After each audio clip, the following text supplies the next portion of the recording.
শুনেছি বড় মা, নৈহাটির যে বড় মা আছে, সে যদি না টানে তাহলে সেই বড় মার কাছে গিয়ে পৌঁছানো হয়ে ওঠে না।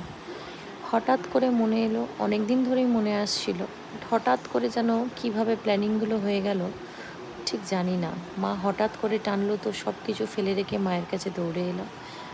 প্রথমে তো এসে দেখে ভাবলাম যে অল্প লাইন, কিন্তু তারপরে দেখছি তো লাইন বেড়েই চলেছে, হেঁটে হেঁটে এত দূরে, মানে কমসে কম তো 2.5 ঘন্টা লাইনের ওপরে দাঁড়িয়ে এইসব ফটো, কত সুন্দর সুন্দর ফটো বাঁধানো, কত রকমের মুখের, কত রকমের সুন্দর সুন্দর ফটো বাঁধানো রয়েছে। সব জায়গায় এরকম স্টল নিয়ে বসেছে, ঠাকুরের অনেক জিনিসপত্রই কিনতে পাওয়া যাচ্ছে। আর রোদে দাঁড়িয়ে দাঁড়িয়ে দেখলাম 3 থেকে 4-5 জনেরই তো মোটামুটি মাথা ঘুরে গেল। খালি পেটে সবাই উপোস করে পুজো দিতে এসেছে মায়ের, সেই দিকে খুব ভয়ও লাগছিল। কিন্তু এখানে এসে একটা অদ্ভুত ফিল করলাম যে এখানে বড় মার মানে খুব ভালোই একটা প্রভাব আছে, একটা আশীর্বাদ আছে এখানে।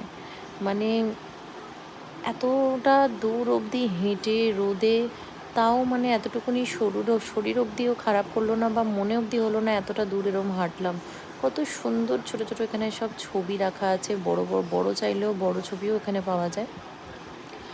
তো মানে আস্তে আস্তে করতে করতে চলেই এলাম মন্দিরের সামনে। এবার মন্দিরে প্রবেশ করে ফেললাম। মানে বুকের ভেতরটা তো ধরপড় ধরপড় করছে, মাকে কখন দেখব।